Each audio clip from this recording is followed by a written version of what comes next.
বাড়তি টাকা ছাড়া হয় না কোনো কাজ। রাজশাহীর ভূমি অফিসে দালালের দৌরাত্ম্য, ভোগান্তি চরমে, অভিযোগ অস্বীকার, অনিয়মকারীদের ছাড় না দেওয়ার হুঁশিয়ারি মন্ত্রীর। তীব্র সার সংকটে বরেন্দ্র অঞ্চল, মিলছে না ডিলারের কাছে খোলা বাজারে আকাশ ছোঁয়া দাম। ফসল বাঁচানোর লড়াইয়ে দিশেহারা কৃষক, ঘাটতি নেই দাবি কৃষি বিভাগের। পুরাতন মামলা নিষ্পত্তির আগেই যুক্ত হচ্ছে নতুন মামলা। বিচারক সংকটে নওগাঁর আদালতে ৬৪,০০০ মামলার জট। পারিবারিক এবং শিশু নারী নির্যাতনের অভিযোগই বেশি। বগুড়ার দুটি নৌবন্দর যুক্ত হচ্ছে দেশের নৌপথে। উন্নত যোগাযোগ ব্যবস্থায় সমৃদ্ধ হবে উত্তরের জনপদের অর্থনীতি, উচ্ছ্বসিত এলাকাবাসী।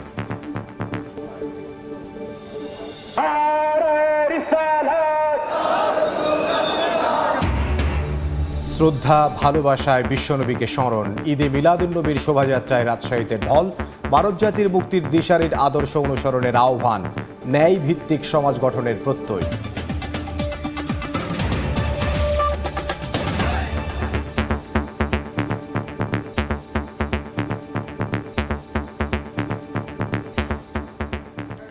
আমন্ত্রণ সময় সংবাদের নিয়মিত আয়োজন বিভাগীয় সময়ে থাকছে সপ্তাহের ৭ দিন ভিন্ন ভিন্ন বিভাগের সংবাদ নিয়ে। আজ থাকছে রাজশাহী বিভাগ, সঙ্গে আছে আমি ইমদাদুল হক। বাড়তি টাকা ছাড়া হয় না কোনো কাজ। রাজশাহীর ভূমি অফিসগুলোতে দালালের দৌরাত্ম্য, এতে গ্রাহক ভোগান্তি চরমে। তবে অভিযোগ অস্বীকার করেছেন সংশ্লিষ্টরা, আর অনিয়মকারীদের ছাড় না দেওয়ার হুঁশিয়ারি ভূমিমন্ত্রীর।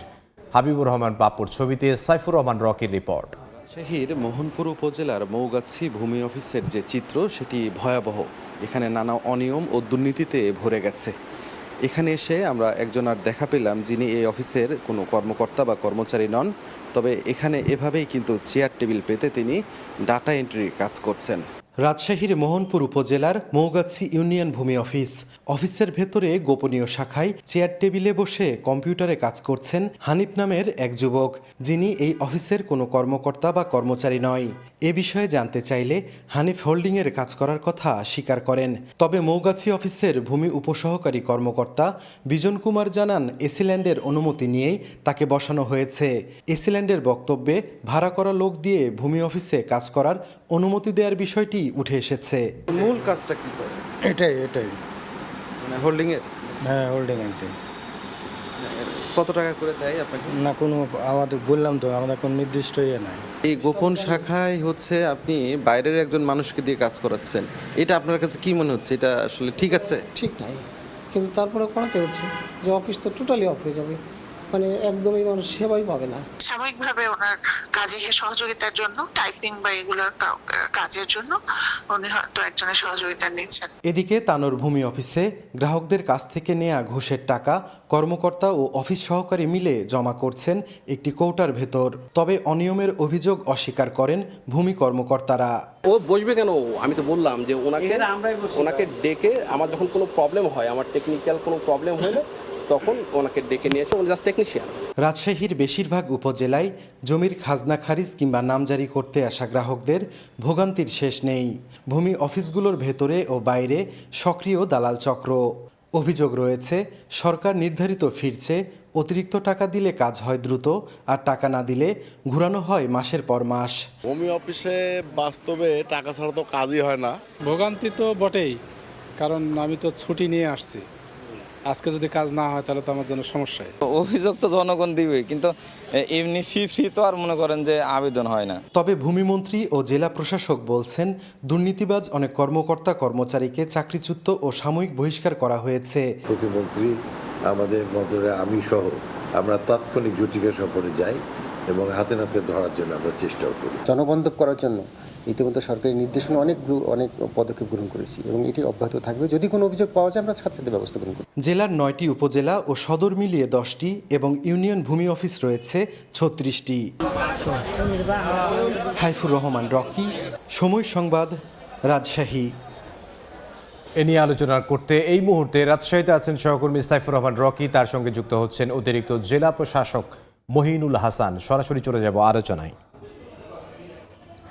রাজশাহীতে সব মিলিয়ে প্রায় 46টি ভূমি অফিস রয়েছে। এই 46টি ভূমি অফিসের অনেকগুলো নিয়েই কিন্তু নানা অভিযোগ রয়েছে। বিশেষ করে সবচেয়ে বড় অভিযোগ দালাল এবং টাকা ছাড়া কাজ হয় না। তো এই বিষয় নিয়ে আমরা কথা বলার জন্য আমাদের সঙ্গে যুক্ত হচ্ছেন অতিরিক্ত জেলা প্রশাসক মোহাম্মদ মহিনুল হাসান। আপনার কাছ থেকে আমরা একটু জানতে চাই, এই যে অধিকাংশ ভূমি অফিস নিয়ে এমন অভিযোগ কেন, দালাল এবং টাকা ছাড়া কাজ হয় না?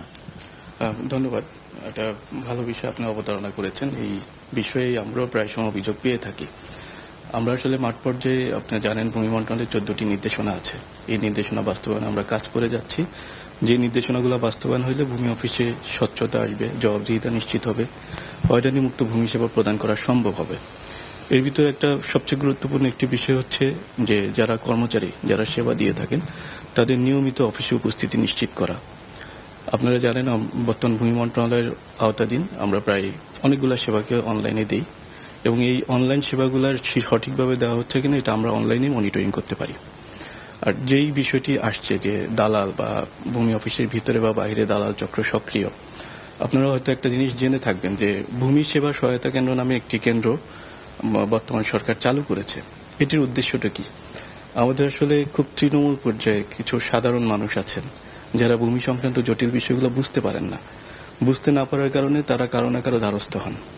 এই দ্বারস্থ হতে গেলে হয়তোবা কখনো কখনো তারা দালালের খপ্পরে পড়েন বা তারা না জানার কারণে কিছু অসাধু কর্মচারীর খপ্পরে পড়েন। আমরা যেমনটি মৌগাছি, মোহনপুর উপজেলার মৌগাছি ইউনিয়ন ভূমি অফিসে যে দেখেছি, সেখানে ভাড়া করার লোক দিয়ে আসলে একদম গোপন রুমে সেখানে কাজ করানো হচ্ছে। সেখানে কিন্তু এসিল্যান্ড তার অনুমতিও দিয়েছে। আমরা এসিল্যান্ডের সঙ্গে কথা বলেছি। তা আসলে বাইরের একজন লোকে গোপনীয় কক্ষে কাজ করছেন হোল্ডিং এর। তো এইটি আসলে আপনার কাছে কি মনে হচ্ছে যে গ্রাহকদের বা যাদের জায়গা জমি আছে তাদের এই তথ্যগুলো আসলে সুরক্ষিত না অরক্ষিত অবস্থায় থাকবে? আপনি যেটি বলেছেন এটির আসলে কোনো রকম সুযোগ নেই, কারণ প্রত্যেকটি ভূমি অফিসে, প্রত্যেকটি ইউনিয়ন ভূমি অফিসে নির্ধারিত স্টাফ আছে এবং নির্ধারিত কর্মচারী বা কর্মকর্তাগণের দায়িত্ব হচ্ছে সেই দায়িত্বটা, তার দায়িত্ব পালন করা, মানুষের সেবাগুলো প্রদান করা। আপনি যে অভিযোগটি, এটি অভিযোগ হিসেবেই নিচ্ছি, কারণ এই ধরনের কোনো কাজ করার কোনো সুযোগ নেই অফিসের ভিতরে বহিরাগত প্রবেশ করে।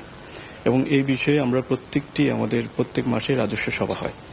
রাজস্ব সভায় জেলা প্রশাসকের পক্ষ থেকে করা নির্দেশনা থাকে এবং একই সাথে আমরা কিন্তু সাডেন ভিজিট করি অফিসগুলোতে। সাডেন ভিজিট করার উদ্দেশ্য হচ্ছে এই ধরনের কোথাও কোনো সমস্যা আছে কিনা সেটিকে ফাইন্ড আউট করা, এবং আমরা কয়েক জায়গায় এটা পেয়েছি এবং সেখান থেকে তাদেরকে বের করে দেওয়া এবং যথাযথ ব্যবস্থাও গ্রহণ করেছি।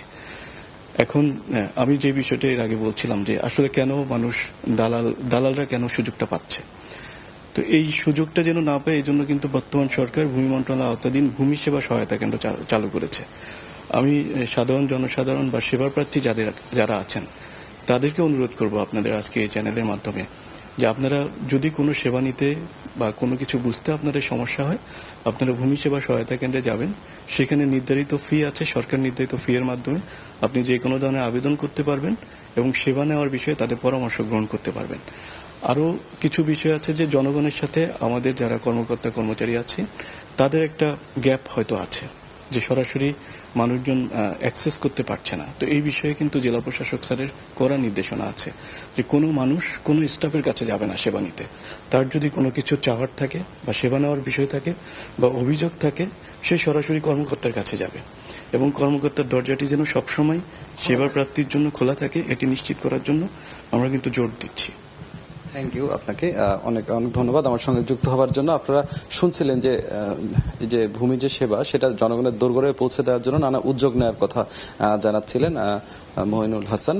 তো এই সমস্যাগুলো সংকট তখনই হবে যখন সাধারণ মানুষও সচেতন হবে তখন। তো এই ছিল আমার কাছে রাজশাহী থেকে সর্বশেষ। রাজশাহী থেকে সহকর্মী সাইফুর রহমান রকি এবং তার সঙ্গে ছিলেন একজন অতিথি। তীব্র সার সংকটে চাঁপাইনবাবগঞ্জের বরেন্দ্র অঞ্চল, মিলছে না কোনো ডিলারের কাছে, আবার খোলা বাজারেও আকাশ ছোঁয়া দাম। এতে ফসল বাঁচানোর লড়াইয়ে দিশেহারা কৃষক। তবে ঘাটতি নেই বলে দাবি কৃষি বিভাগের। জাহাঙ্গীর আলমের পাঠানো তথ্য ও শাহজাহান আলীর ছবি নিয়ে রিপোর্ট। ভয়াবহ সার সংকটে দিশেহারা কৃষক। তাদের অভিযোগ, বরেন্দ্র অঞ্চলের বিস্তীর্ণ মাঠ জুড়ে চাষাবাদ হচ্ছে এমন ধান, রোপণের পর 2 মাসে অন্তত 3 দফা ইউরিয়া, ডিএপি সহ বিভিন্ন সার প্রয়োগ করতে হয়, কিন্তু ডিলারদের দোকানে লম্বা লাইন ধরেও পাওয়া যাচ্ছে না সার।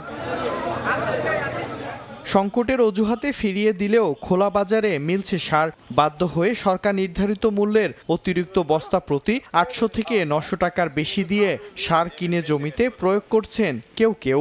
সন্ধ্যার দিক ধরেন কি 1 বস্তা ডিএপি, 1 বস্তা ইডি, 1 বস্তা পটাশ দিছে, তাও কেউ পাইছে কেউ পায় না। নাচল এলাকাতে খুব সংকট চলতেছে, মানে এমনকি গ্যাঞ্জামও চলতেছে, মারামারিও হয়েছে এই সারের জন্য। পাইট কামাই করে দুদিন থেকে যদি সারটা না পেতে এরকম করে কি করে চলবে? ডিলারের কাছে পাওয়া যাচ্ছে না, বাইরে ফেরার ডিলার এই সারগুলো ওরা পাচ্ছে কোথা থেকে?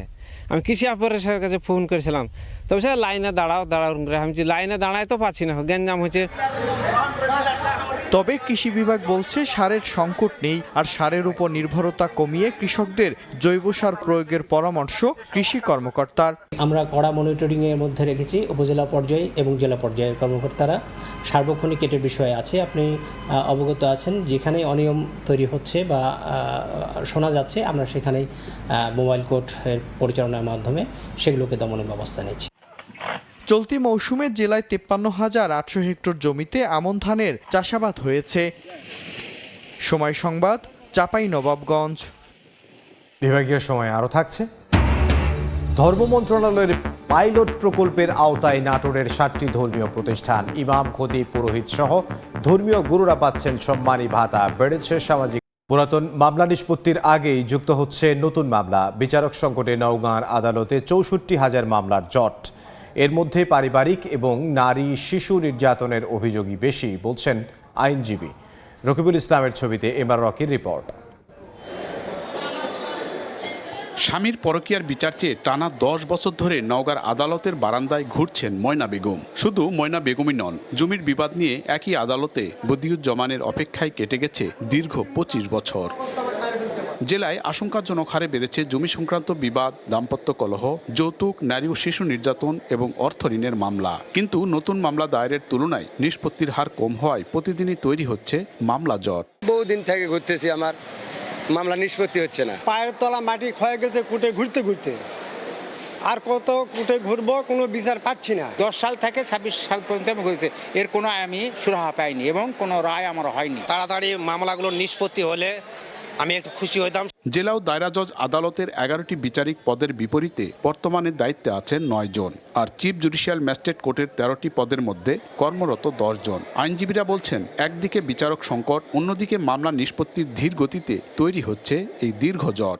একজন বিচারককে 2-3টা কোর্টের দায়িত্ব পালন করতে হয়, এতেও মামলার দীর্ঘসূত্রিতা বাড়ে। যে আদালতগুলো আছে ফাঁকা আছে বিচারক, দ্রুতই সে আদালতগুলোতে বিচারকের পদায়ন করা দরকার। দ্রুত মামলা নিষ্পত্তির মাধ্যমে বিচার প্রার্থীদের ভোগান্তি কমাতে আলাদা চিফ জুডিশিয়াল ম্যাজিস্ট্রেট আদালত ভবন নির্মাণের প্রকল্প নেওয়া হলেও গত 5 বছরেও তা আলোর মুখ দেখেনি। এ অবস্থায় অবকাঠামোগত উন্নয়ন ও শূন্য বিচারিক পদগুলো দ্রুত পূরণের দাবি জেলা বার অ্যাসোসিয়েশনের। এখানে জুডিশিয়াল বিল্ডিং দরকার, এখানে বিচারক দরকার, আইনজীবীদের বসার একটা জায়গা দরকার। 15 বছর 20 বছর আগেকার মামলাগুলো আছে, সেই মামলাগুলো আমরা এই সাক্ষীদের নিয়ে আসে সেগুলো তাড়াতাড়ি নিষ্পত্তি করার আমরা চেষ্টা করি। নওগাঁয় জেলা ও দায়রা জজ আদালত, 2টি নারী ও শিশু নির্যাতন দমন ট্রাইব্যুনাল এবং 13টি চিফ জুডিশিয়াল ম্যাজিস্ট্রেট কোর্ট বিচারিক কাজ পরিচালনা করছে। 11 উপজেলা নিয়ে গঠিত নওগাঁর আদালতে প্রতিনিয়তই বাড়ছে বিভিন্ন মামলার সংখ্যা। আদালত সূত্র বলছে, এই মুহূর্তে নওগাঁর আদালতে দেওয়ানি, ফৌজদারি এবং নারী শিশু সংক্রান্ত মামলা 64,084টি বিচারাধীন রয়েছে। নওগাঁর আদালত চত্বর থেকে এমআর রকি, সময় সংবাদ। দেখছেন বিভাগীয় সময়, সঙ্গেই থাকুন। যথাযোগ্য ধর্মীয় ভাব গাম্ভীর্যের মধ্য দিয়ে পালিত হচ্ছে পবিত্র ঈদ-ই মিলাদুন্নবী। মহানবী হজরত মোহাম্মদ সাল্লাল্লাহু আলাইহি ওয়াসাল্লামের আগমন ও মৃত্যুবার্ষিকী উপলক্ষে রাজশাহী অঞ্চলে নেওয়া হয়েছে নানা কর্মসূচি।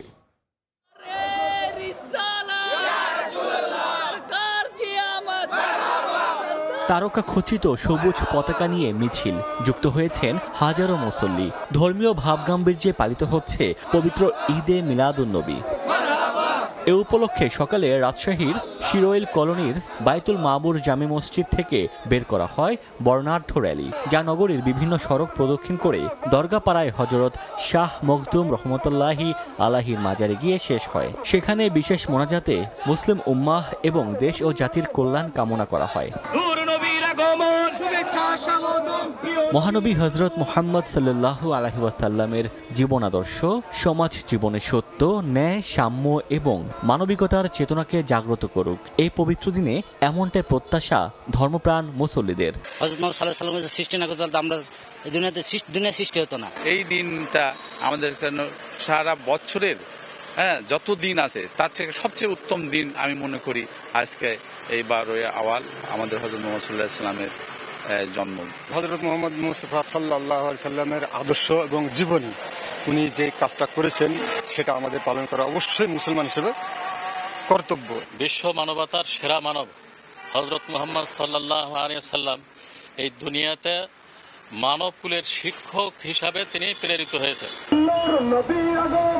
একই উপলক্ষে নাটোরের শহরতলির বড় হরিশপুর সুন্নি জামে মসজিদ থেকে জশ্নে জুলুস র্যালি বের করা হয়। পুরো শহর প্রদক্ষিণ করে আবারও একই মসজিদে গিয়ে শেষ হয়। এর আগে মসজিদ প্রাঙ্গণে অনুষ্ঠিত হয় আলোচনা সভা, যেখানে মহানবী সাল্লাল্লাহু আলাইহি ওয়াসাল্লামের সিরাত নিয়ে আলোচনা করা হয়। ওমর ফারুক, সময় সংবাদ। বিভাগীয় সময়ে আরও থাকছে কাঁচামাল অভাব সহ নানা সংকটে জয়পুরহাট সুগার মিল। ধারাবাহিক লোকসানে অস্তিত্ব নিয়ে টানাটানি, প্রতিষ্ঠান বাঁচাতে বহুমুখী উৎপাদনের দাবি। ধর্ম মন্ত্রণালয়ের পাইলট প্রকল্পের আওতায় যুক্ত হয়েছে নাটোরের 7টি ধর্মীয় প্রতিষ্ঠান। ইমাম, খতিব, পুরোহিত সহ ধর্মীয় গুরুরা পাচ্ছেন সম্মানী ভাতা। চলতি অর্থবছরে জেলার আরও 1599টি ধর্মীয় উপাসনালয়ে এই প্রকল্পের আওতায় আসবে। আল মামুনের পাঠানো তথ্য, রোকনুজ্জামানের ছবি নিয়ে রিপোর্ট।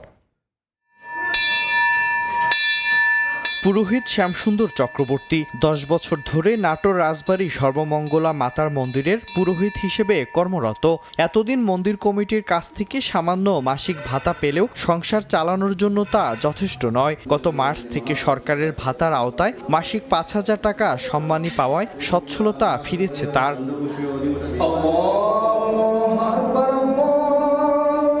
বর্তমান সরকার ধর্মীয় প্রতিষ্ঠানে কর্মরতদের ভাতার আওতায় আনতে পাইলট প্রকল্প চালু করে। গত মার্চ মাসে শুরু পাইলট প্রকল্পে জেলার 7টি মসজিদ, মন্দির, খ্রিস্টান চার্চে কর্মরতদের প্রকল্পে যুক্ত করা হয়। এতে ধর্মীয় প্রতিষ্ঠানের খতিব, ইমাম, পুরোহিত ও যাজকদের মাসে 5000 টাকা এবং মুয়াজ্জিন, সেবায়েত ও সহকারী যাজকদের মাসে 3000 টাকা করে সরকারি ভাতা প্রদান করা হচ্ছে। এতে সামাজিক মর্যাদার পাশাপাশি ফিরছে অর্থনৈতিক সুরক্ষা।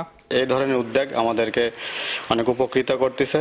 সরকারের উদ্যোগে আমরা সাধুবাদ জানাই। এটা পাওয়ার পরে আলহামদুলিল্লাহ আমাদের খুব একটু ভালোভাবে চলা যাচ্ছে। এই ভাতাটার সম্মানীটা আমাদেরকে দেওয়াতে আমরা অনেক উপকৃত হয়েছি। চলতি অর্থবছর থেকে জেলার আরও 1599টি ধর্মীয় উপাসনালয়ে কর্মরতরা এই কর্মসূচির আওতায় আসবেন বলে জানায় উপজেলা প্রশাসন। প্রত্যেকটি ইউনিয়নে 4টি করে মন্দির এবং আমাদের যে পৌরসভা রয়েছে সেখানে 5টি এবং গির্জা যে জায়গাগুলোতে রয়েছে এটি জাতীয়ভাবেই আমাদের লিস্ট হচ্ছে। তা আমাদের এই কার্যক্রমগুলো আমরা দ্রুতই সম্পন্ন করে ফেলব। চলতি অর্থবছর থেকে নতুন করে জেলায় 3198 জন এই ভাতা পাবেন। সময় সংবাদ, নাটোর। কাঁচামালের অভাব সহ নানা সংকটে জয়পুরহাট সুগার মিল। ধারাবাহিক লোকসানে বর্তমানে অস্তিত্ব নিয়েই টানাটানি, প্রতিষ্ঠান বাঁচাতে বহুমুখী উৎপাদনের দাবি শ্রমিক কর্মচারীদের। শাহিদুল ইসলাম সবুজের রিপোর্ট। মিলে পড়ে আছে সারি সারি বস্তা চিনি, বিরাজ করছে স্থবিরতা। বছরের পর বছর ধরে চিনি অবিকৃত থাকা, আখের তীব্র সংকট, বিদ্যুৎ বিভ্রাট সহ নানা সংকটে পড়েছে জয়পুরহাট সুগার মিলস। লোকসানের পরিমাণ বেশি হয়, চরম উৎকণ্ঠা আর অনিশ্চয়তায় দিন কাটছে হাজারো শ্রমিক কর্মচারীদের। পুরানো যন্ত্রপাতির পরিবর্তে নতুন স্থাপন, আখ চাষে কৃষকদের উদ্বুদ্ধকরণ সহ নানা দাবিতে সম্প্রতি প্রতিবাদ সমাবেশও করেন তারা। মিলের পরিত্যক্ত জায়গা কাজে লাগিয়ে উৎপাদন সচল রাখার দাবি তাদের। এই সুগার মিলটি আগে 5 থেকে 6 মাস চলতো, অথচ এখন আখের স্বল্পতার কারণে মাত্র 30 থেকে 35 দিন চলে। যদি অন্য কোনো প্রযুক্তি এখানে সংযোগ করে যেন 12 মাস মিল চলে, তাহলে আমরা গরিব মানুষ, শ্রমিক কর্মচারী ডাল ভাত খায় বেঁচে থাকতে পারবো। বাংলাদেশের চিনিকলগুলো টিকিয়ে রাখতে গেলে আমাদের এই সুগারের পাশাপাশি প্রত্যেকটা মিলে আধুনিকায়ন করে মিলগুলোকে রাষ্ট্রায়ত্তভাবে লংজিভিটি করা যেতে পারে। এদিকে চিনি শিল্পকে বহুমুখীকরণের পরিকল্পনা রয়েছে বলে জানান মিলের ব্যবস্থাপনা পরিচালক পাশাপাশি বেসরকারি বিনিয়োগ কাজে লাগানো গেলে প্রতিষ্ঠান এবং সরকার দুপক্ষই লাভবান হতে পারেন বলে ধারণা তার। এখানে আধুনিকায়ন প্রয়োজন এবং সরকারের কাছে আমাদের অনুরোধ থাকবে যে এখানে অনেক পুঞ্জীভূত ঋণ আছে, এই ঋণটি মওকুফ প্রয়োজন।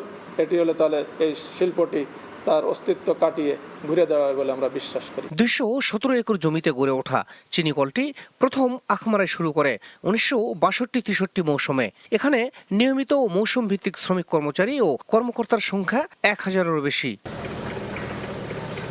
শাহিদুল ইসলাম সবুজ, সময় সংবাদ, জয়পুরহাট। বিভাগীয় সময় আরও একবার। দেশের নৌপথে যুক্ত হচ্ছে বগুড়ার 2টি নৌবন্দর। সংশ্লিষ্টরা বলছেন এর মধ্য দিয়ে উন্নত যোগাযোগ ব্যবস্থায় সমৃদ্ধ হবে উত্তরের জনপদের অর্থনীতি। প্রজ্ঞাপনের পর থেকে উচ্ছ্বসিত এলাকাবাসী। আব্দুল আওয়ালের রিপোর্ট। যমুনা নদীর বগুড়া অংশে গড়ে উঠছে নৌবন্দর। এতদিন শুধু নৌকা পারাপার করলেও এখন থেকে চালু হবে বিভিন্ন নৌযানের চলাচল। খুলবে অর্থনৈতিক সম্ভাবনার এক নতুন দুয়ার।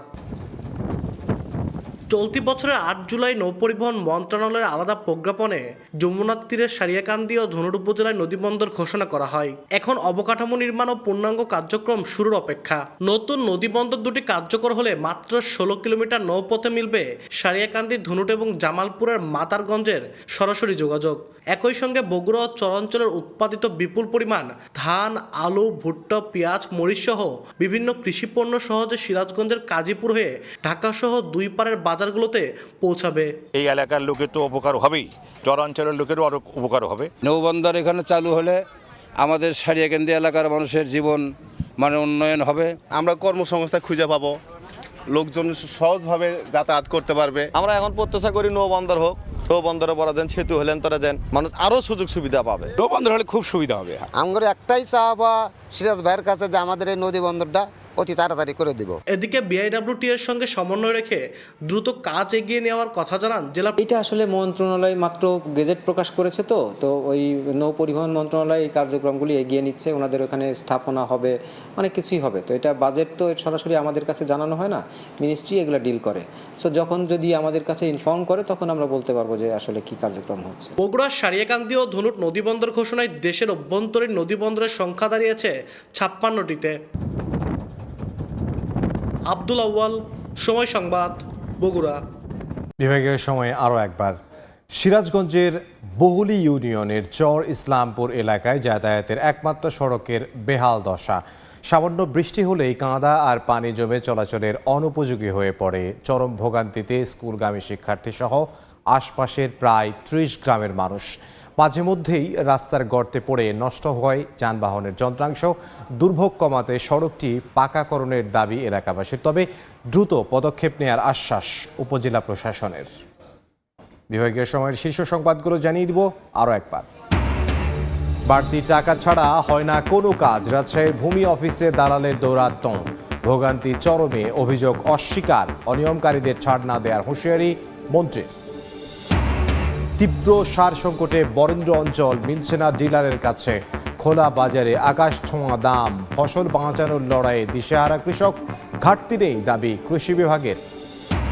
এবং পুরাতন মামলা নিষ্পত্তির আগেই যুক্ত হচ্ছে নতুন মামলা। বিচারক সংকটে নওগাঁর আদালতে 64,000 মামলার জট। পারিবারিক এবং নারী শিশু নির্যাতনের অভিযোগই বেশি বলছেন আইনজীবী। এই ছিল বিভাগীয় সময়। আগামীকাল থাকবো খুলনা বিভাগের আয়োজন নিয়ে।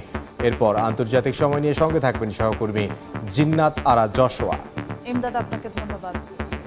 আন্তর্জাতিক সময় নিয়ে আসছি কিছুক্ষণ পর, সঙ্গেই থাকুন সময়ের।